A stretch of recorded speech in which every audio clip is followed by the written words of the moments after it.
आदाब मुंसिफ टीवी में आपका इस्तकबाल है। उत्तर प्रदेश और उत्तराखंड की खबरों के साथ मैं हूं मोनिस अनवर। देखेंगे तमाम बड़ी खबरें। आगाज हेडलाइंस के साथ। हरियाणा से भाजपा की जीत से सैनी समाज में जोश। राज्य मंत्री श्यामवीर सिंह सैनी और राज्यसभा सांसद कल्पना सैनी का किया गया स्वागत।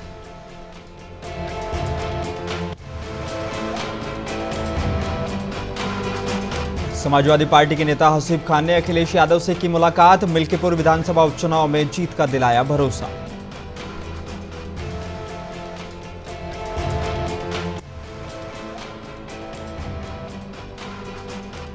लखीमपुर खीरी में अर्बन कोऑपरेटिव बैंक का चुनाव बना जंग का अखाड़ा। सदर विधायक योगेश वर्मा ने मारपीट का लगाया आरोप।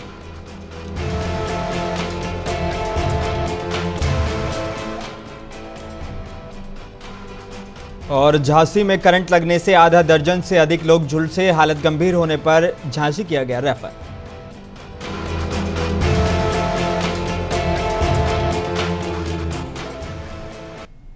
आइए बुलेटिन की शुरुआत करेंगे कुछ अहम और बड़ी खबरों के साथ। हरियाणा में भाजपा की जीत से भाजपा कार्यकर्ताओं में जबरदस्त उत्साह है।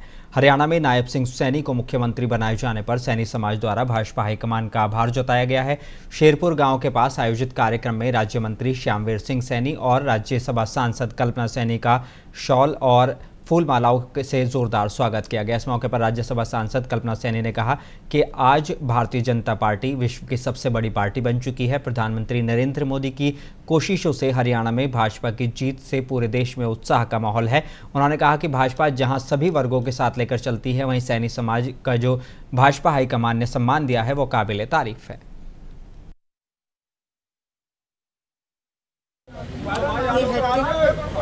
प्रधानमंत्री जी के गारंटी की है ये हैट्रिक। प्रधानमंत्री जी के ऊपर जनता का विश्वास है। प्रधानमंत्री जी का आम जन के लिए दुख दर्द में साथ खड़ा होना है और प्रधानमंत्री जी का ये आह्वान कि यहाँ ये सरकार युवा की है, गरीब की है, किसान की है, महिलाओं की है, उसके ऊपर विश्वास है। जनता ने ये बता दिया है कि हम नरेंद्र मोदी जी के थे, नरेंद्र मोदी जी के हैं। हम भारतीय जनता पार्टी पर विश्वास करते हैं। आज वहाँ वो पोल खुली है। और बलरामपुर के उतरौला विधानसभा से समाजवादी पार्टी के पूर्व प्रत्याशी हसीब खान ने समाजवादी पार्टी के राष्ट्रीय अध्यक्ष और पूर्व मुख्यमंत्री अखिलेश यादव से मुलाकात की है। इस दौरान अयोध्या फैजाबाद से समाजवादी पार्टी के सांसद अवधेश प्रसाद, जय हिंद समाज पार्टी के राष्ट्रीय अध्यक्ष नंदलाल निषाद, समाजवादी पार्टी के प्रदेश अध्यक्ष श्यामलाल पाल और पूर्व प्रत्याशी विश्वनाथ गंज प्रतापगढ़ संजय पांडे भी साथ में मौजूद रहे। वहीं सभी ने समाजवादी पार्टी के राष्ट्रीय अध्यक्ष और पूर्व मुख्यमंत्री अखिलेश यादव को मिल्कीपुर विधानसभा उपचुनाव में जीत का भरोसा दिलाया है और क्षेत्र में डेरा डालकर घर घर गांव-गांव जाकर समाजवादी पार्टी की नीतियों को लोगों तक पहुंचाने का आश्वासन दिया है। ज्योतिबा फूले चौक पर एक दूसरे को मिठाई खिलाकर बधाई दी गई है और हरियाणा विधानसभा चुनाव की जीत का जश्न मनाया गया है। भाजपा नेता राम सिंह सैनी, नगरपालिका अध्यक्ष शीश जैन के नेतृत्व में अमरोहा में हरियाणा में तीसरी बार भाजपा की जीत पर खुशी मनाई गई।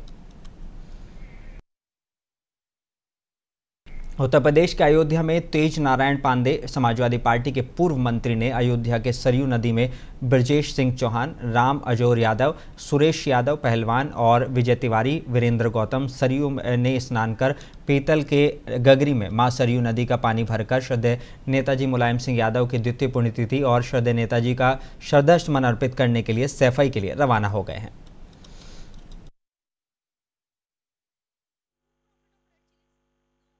ये पांचों लोग जा रहे हैं सरयू माँ का जल लेकर कल नेताजी के समाधि स्थल पर अपनी सच्ची श्रद्धांजलि अयोध्या वासियों की तरफ से और पूरी समाजवादी पार्टी की तरफ से अर्पित करेंगे।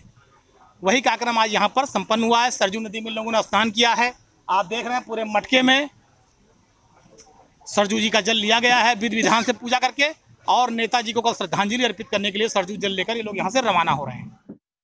उत्तर प्रदेश के लखीमपुर खीरी में अर्बन कोऑपरेटिव बैंक चुनाव जंग का अखाड़ा बन गया है। विधायक और चुनाव लड़ने वाले प्रत्याशी आमने सामने आ गए। साथ ही सदर विधायक योगेश वर्मा ने दूसरे पक्ष पर मारपीट के दौरान कुर्ता फाड़ने का आरोप लगाया है। विधायक कल बैंक चुनाव की मतदाता सूची फाड़े जाने पर उन्होंने आपत्ति जताई थी। पुलिस मामले की जांच में जुट गई है।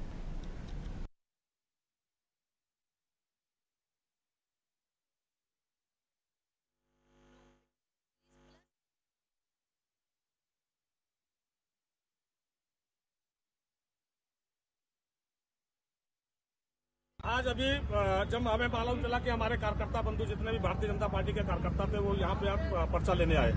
पहले हमारे व्यापार मंडल के राजू अग्रवाल जी को मारा, उनका पर्चा फाड़ लिया, और फिर जब मैं उनको देखने के लिए यहाँ पे आया तो इन्होंने मेरे ऊपर हाथ उठाने की कोशिश की। तो कम से कम मेरा गिरेबान अवधेश सिंह वकील है, जो हमेशा जिंदगी भर जिन्होंने केवल दलाली की, इसके अलावा उनके पास में कोई काम नहीं रहा, और आज उन्होंने मेरे गिरेबान के ऊपर हाथ डाला है। इसका उनको बहुत बड़ा खामियाजा भुगतने को आपको भी पीटा है, आपके समर्थकों को भी पीटा है, क्या लगता है किस तरह से लोग? ये आप देख रहे हैं कि किस तरीके से यहाँ पे कार्यक्रम चल रहा था। जब मैं आया यहाँ पे तो हजारा पर्चे जो भी अंदर से आम आदमी पर्चा लेके, जो आम इस बैंक का जो फाउंडर मेंबर है वो पर्चा लेके आ रहा था, उनके पर्चे तक फाड़ दिए गए। ये बताइए अब आप। क्या प्रशासन सही से काम नहीं कर रहा है? नहीं, प्रशासन में जब आया तब उसके बाद में एक्टिव हुआ, इससे पहले पता नहीं कितने लोगों के पर्चे फाड़ दिए गए।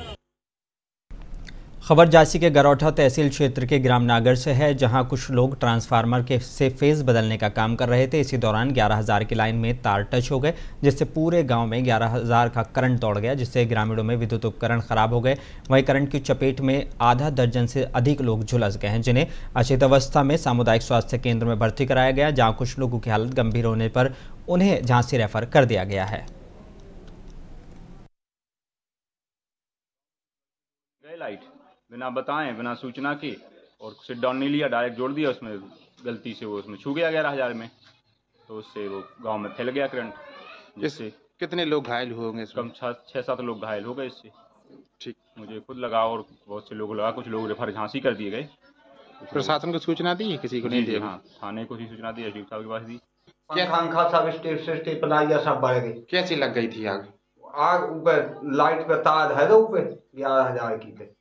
कौन सा तार रख दिया 11,000 की लाइन पे? अब जो हमें पता नहीं कौन गांव, मतलब गांव की 11,000 की लाइन पे तार। उत्तर प्रदेश की झांसी में और प्रदेश सरकार द्वारा महिलाओं और बालिकाओं की सुरक्षा सम्मान के लिए 90 दिवसीय विशेष अभियान मिशन शक्ति फेज 5 संचालित किया जा रहा है। इस दौरान सूरज प्रसाद राजकीय इंटर कॉलेज के कक्षा 9 की छात्रा अदिति साहू ने प्रतीकात्मक रूप से एक दिन के लिए जिलाधिकारी के रूप में जिले की कमान संभाली है।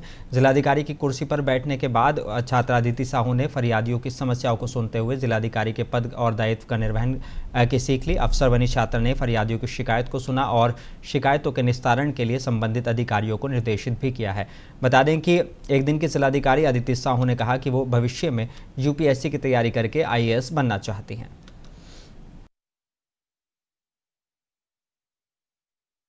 बहुत अच्छा लग रहा था कलेक्टर से मिलके मुझे, और उनसे बहुत सारी बातें सीखने को मिली मुझे, ये जैसे कैसे कलेक्टर काम करते हैं, उनकी क्या क्या ड्यूटीज़ होती है और उनके काम वगैरह, और बहुत सारी चीज़ें उनसे सीखी है, जैसे ये कैसे काम वगैरह होते हैं झांसी में, वो सब चीज़ें। उत्तर प्रदेश के जौनपुर में मिशन शक्ति विशेष अभियान फेज 5 की थीम पर बेटी बचाओ बेटी पढ़ाओ की योजना अंतर्गत राजकीय महिला चिकित्सालय में स्थित वन स्टॉप सेंटर में कन्या जन्मोत्सव का आयोजन किया गया है। इस दौरान महिला चिकित्सालय में कुल 20 बच्चियां पैदा हुई थी, जिनका जन्मोत्सव मुख्य अतिथि भाजपा के राज्यसभा सांसद सीमा द्विवेदी द्वारा केक काटकर मनाया गया है। इसके बाद बच्चियों को सरकार के द्वारा उपलब्ध कराए गए उपहार के रूप में बेबी किट, कपड़े, मिठाई, कंबल, तौलिया आदि सम्मान देकर सम्मानित किया गया है।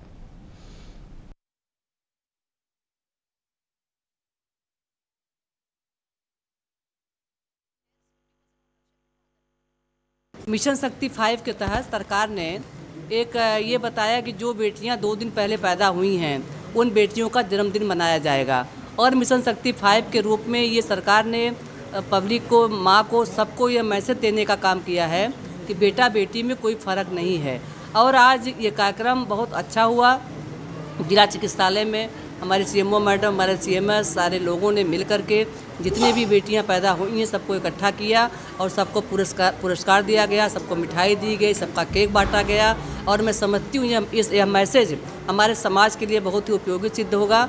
बेटी बचाओ बेटी पढ़ाओ जो प्रधानमंत्री जी की योजना है, इस योजना को साकार करेगी, और मैं इस योजना के तहत आदरणीय प्रधानमंत्री जी को धन्यवाद देना चाहती हूँ और आदरणीय योगी आदित्यनाथ जी को भी धन्यवाद देना चाहूँगी। मिशन शक्ति के रूप में उन्होंने महिलाओं को मजबूती देने का काम किया है।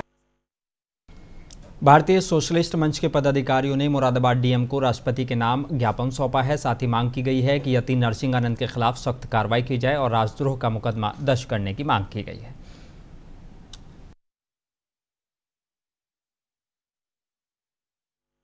अखाड़े के महामंडलेश्वर यति नंद द्वारा पैगंबर मोहम्मद पर एक अपमानजनक शब्दों में बात कही गई, उसके विरोध में बयान दिया गया और हमने ये कहा गया कि भारत की का जो बयान है तो भारत के संविधान के खिलाफ है और भारत की तहजीब के खिलाफ है और भारत की जो सभ्यता है, संस्कृति, उसके खिलाफ है और भारत की तहजीब को हम हिंदू मुसलमान में तोड़ के नहीं देख सकते। तो तहजीब का रास्ता जो अपना अलग होता चलेगा, उसे हिंदू भी बनाता है, मुसलमान भी। और इसे देश में मियाँ मीर ने स्वर्ण मंदिर की नींव रखी, हमने बताया, और अस्कान ने कृष्ण पर भजन लिखे और इसी में उत्तर प्रदेश के शाहजहांपुर में ईदगाह प्रबंध समिति ने शहर इमाम मौलाना मसूद अहमद मंजरी की सदारत में मुस्लिम प्रतिनिधियों ने महामहिम राष्ट्रपति के नाम संबोधित एक ज्ञापन नगर मजिस्ट्रेट परविंद को सौंपा है। ज्ञापन में पूर्व ईदगाह प्रबंध समिति शहर के इमाम मौलाना हुजूर अहमद मंजरी ने और मुस्लिम प्रतिनिधियों ने शहर स्थित टाउन हॉल वाली मस्जिद में एक सभा का आयोजन किया, जिसमें बड़ी संख्या में मुस्लिम समाज के लोग शामिल हुए। उन्होंने पैगंबर मोहम्मद की शान के खिलाफ आपत्तिजनक टिप्पणी करने वाले यति नरसिंहानंद सरस्वती के खिलाफ अपना गुस्सा का इजहार किया। ज्ञापन में के माध्यम से राष्ट्रपति से मांग की गई है कि यति नरसिंहानंद सरस्वती पर मुकदमा दर्ज कर उसे फौरन जेल भेजा जाए।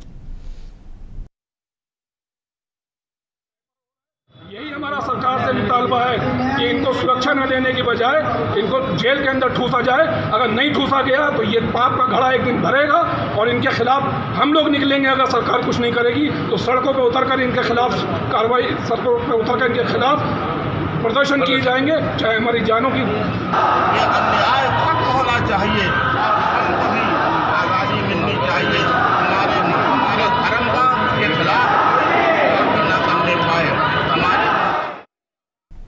सिद्धार्थनगर की तहसील डुमरियागंज में सुबह ये खबर फैली कि मुंबई से लाई गई लाश अचानक जिंदा हो गई। डुमरियागंज थाना इलाके के सिकहरा गांव में जहां ये रहने वाला एक व्यक्ति का इलाज मुंबई में चल रहा था, किसी वजह से परिजनों ने अपने मरीज को वहां से डिस्चार्ज करवा लिया और मरीज को एम्बुलेंस में डालकर अपने गाँव लेकर पहुंचे। परिजनों ने बीमार व्यक्ति को मृत मान लिया और उसके कफन दफन का इंतजाम करने लगे।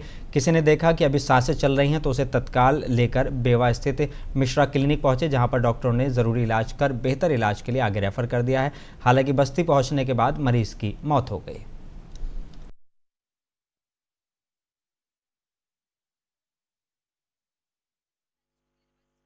सच्चाई ये है कि किसी डॉक्टर का कोई फॉल्ट नहीं था उसमें। उन्होंने जो डिस्चार्ज स्लिप मैंने देखी उसमें कहीं भी ये डेथ सर्टिफिकेट ना था और ना ये लिखा हुआ था कि patient is about to die. Patient की जो कंडीशन थी करेक्टली नरेट करके उन्होंने भेजी थी। मुझे लगता है कि लोगों के समझने में कुछ कन्फ्यूजन हुआ, या उनके साथ 2 लोग बॉम्बे के भी थे। अब आई डोंट नो उनकी क्या मंशा थी, क्या थी, उसको क्यों वहाँ से निकाल लाए। डेफिनेटली जो भी ट्रीटमेंट बॉम्बे जैसे शहर में हो सकता है वो हमारे इस लिमिटेड रिसोर्स में तो नहीं हो सकता है। Why they did come to this place in a breathing state, और ये कह के कि वो कहे कि बस 15 मिनट के मेहमान हैं या वो मर चुके हैं, ऐसा तो नहीं था। मरे तो वो तब भी नहीं थे क्योंकि ना कोई डिस्चार्ज स्लिप में ऐसा डेथ सर्टिफिकेट था और वाइटल्स उसमें नोटेड थे। बुंदेलखंड में दशहरा कमेटी के द्वारा एक लंबे अरसे से विजयदशमी कार्यक्रम का आयोजन चलता रहा है। बुंदेलखंड दशहरा कमेटी हर बार कुछ न कुछ नया करने की कोशिश करती है जिसे विजयदशमी कार्यक्रम को और भव्य बनाया जा सके। इसी क्रम में इस बार बुंदेलखंड दशहरा कमेटी के द्वारा दुबई के बू अब्दुल्ला ग्रुप के अध्यक्ष शेख अब्दुल्ला को विजयदशमी कार्यक्रम में सम्मिलित होने के लिए आमंत्रित किया गया था, जिसकी इजाज़त बू अब्दुल्ला के द्वारा दे दी गई है। यहां आना भी फाइनल हो चुका था, लेकिन हिंदुवादी संगठनों के विरोध के चलते अब दुबई के शेख बू अब्दुल्ला झांसी नहीं आएंगे। इनका क्या कुछ कहना है आपको सुनाते हैं।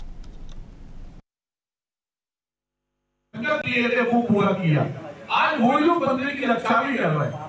रामेश्वर राम को रियल शास्त्री को बुला के कथा करवाने वाले जब्बू अब्दुल्ला, जिनकी आप वीडियो पे आके देख सकते हैं। राम मंदिराचार्य को अपना गुरु मानने वाले जब्बू अब्दुल्ला, और भी कई साधु संत, कम से कम हमारे सामने 100 साधु संत झांसी के ऐसे हैं जिनके शरण में वो गए हैं, जिनको उन्होंने माना है और सनातन धर्म की रक्षा का भी संकल्प लेने के लिए वो हमेशा आने रहे। इतने अच्छे प्रोग्राम में, और कोई बहुत बड़ा मैटर नहीं था, क्योंकि जहाँ रावण हमारा मोहम्मद भाई बना रहा है, मुसलमान भाई बना रहा है, मुसलमान हिंदू की एक मिसाल है झांसी, यहाँ पे फिलहाल लक्ष्मीबाई ने अगर वास्तविकता में बदला दिया तो गुलाम गोश्त खान ने भी दिया। यहाँ पे स्थिति ऐसी रही कि जब रानी जी झांसी को छोड़ने जा रही थी तो इन्हीं 1700 पठानों ने 8 लाख सैनिक को रोका था। बहुत सारी व्यवस्थाएं ऐसी रही जिससे कि वास्तविकता में झांसी के नाम पूरे वर्ल्ड में लिया जाता है, लेकिन कुछ। उत्तर प्रदेश के रामपुर में मुस्लिम परिवार कई पीढ़ियों से दशहरे के पुतले बनाने का काम कर रहा है। इस बार भी दशहरे का सबसे बड़ा रावण का पुतला 60 फुट का बनाया है। पुतले बनाने वाले परिवार के मुखिया मुमताज़ खान ने बताया कि रावण के पुतले बनाने का काम दाद इलाही है और ये काम उनके दादा, उनके पोते और अब उनके बच्चे ये काम कर रहे हैं। 60 साल से 70 साल तक इससे ये काम चलता आ रहा है। काम में कमाई नहीं रही, सिर्फ वक्त काट रहे हैं। दशहरे का काम के बाद खाली है, मेहनत मजदूरी कर रहे हैं। कमेटी वाले भी पैसे नहीं बढ़ा रहे हैं। इस बार 60 फुट का सबसे बड़ा पुतला बनाया गया है। बाकी इससे छोटे पुतले हैं जो कई ज़िलों में, मुरादाबाद के आसपास के ज़िलों में जाते हैं। इसमें जो बारूद इस्तेमाल होता है वो सरकार के नियमानुसार प्रदूषण रहित होता है, लाइसेंस है, सारे बड़े अधिकारी चेकिंग करके जाते हैं।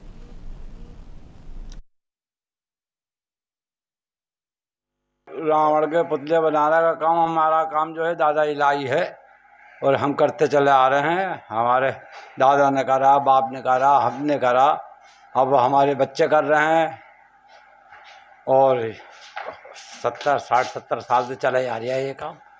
बच्चे भी इसी काम में हैं। काम में कमाई वाई नहीं है, वक्त को धक्का दे रहे हैं दिल पे। बस रावण का बनाया, फिर उसके बाद खा लिए, मेहनत मजदूरी कर रहे हैं। आई समझ में।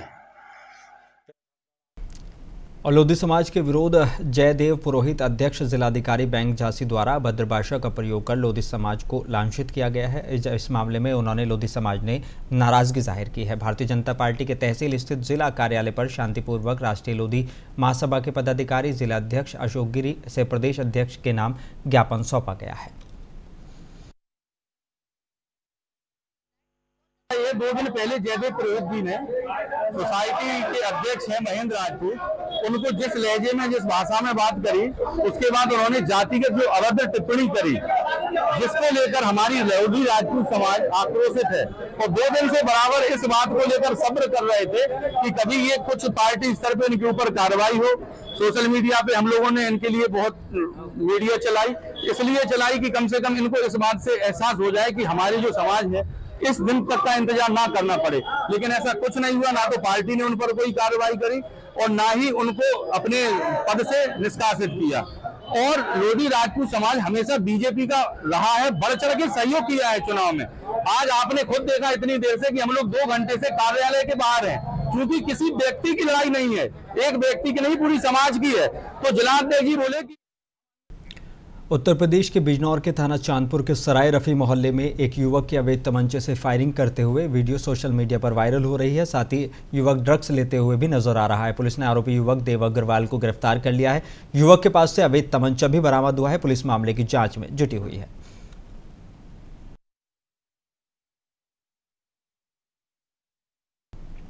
उत्तर प्रदेश के नजीबाबाद में डीएफओ कार्यालय पर 2 दिनों से किसानों का धरना जारी है। बताया जा रहा है कि 3-4 दिन पहले नगीना देहात थाने में हाथी की हत्या के मामले में किसान पर एफआईआर दर्ज की गई थी।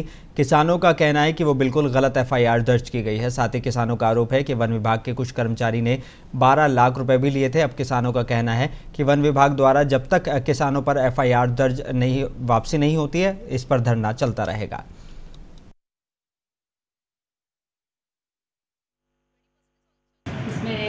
एक हमारे यहाँ हाथी का प्रकरण हुआ था, लगभग ये अगस्त का मामला है, 40 to 45 डेज हो गए इस मामले को। तो वो अभी संज्ञान में आया, 1 तारीख को वो संज्ञान में आया कि कुछ किसानों ने हाथी को मारकर और उसको अपने खेत में दबाया हुआ है। तो हमने अपनी टीम को भेजा, प्रभारी कार्यालय से एसडीओ साहब गए और उनके साथ में टीम गई। तो इस मामले की पुष्टि हुई कि वहाँ पे हाथी को मार के दबाया। मेरठ के देहली गेट क्षेत्र निवासी पीड़िता ने एसएसपी ऑफिस पहुंचकर एक पत्रकार के खिलाफ एसएसपी से शिकायत की है। इसका कहना है कि 3 तलाक पीड़िता के आरोपी पति सास से साठगांठ करते प्रदीप शर्मा पत्रकार ने पीड़िता को परेशान किया है। वहीं एसएसपी ने पीड़िता को इंसाफ दिलाने का यकीन दिलाया है।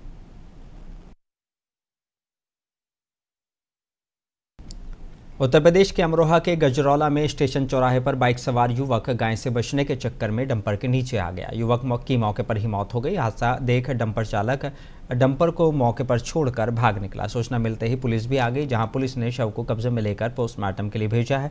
साथ ही पुलिस ने डंपर को कब्जे में ले लिया है। पुलिस आगे की कार्रवाई में जुटी हुई है।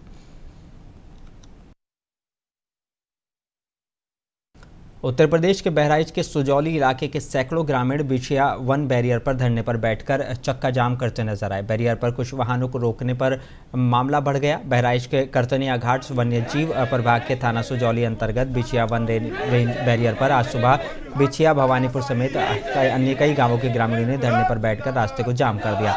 बड़ी संख्या में वाहन जो है वो जाम में फंसे नजर आए।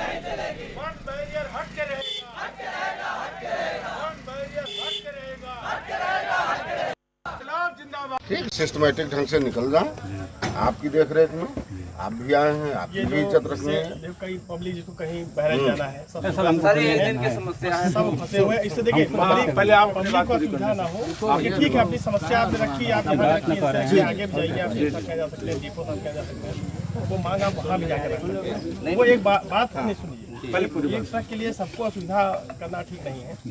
ये जो है मंगलवार की शाम मुरादाबाद के थाना काठ इलाके में युवती से छेड़छाड़ के मामले में पुलिस ने 3 अज्ञात व्यक्तियों के खिलाफ मुकदमा दर्ज कर लिया है। मुरादाबाद के काठ इलाके में मंगलवार की शाम एक युवती के साथ 3 अज्ञात व्यक्तियों द्वारा छेड़छाड़ की गई थी। पुलिस ने 3 अज्ञात लोगों के खिलाफ मुकदमा दर्ज कर मामले की जाँच शुरू कर दी है।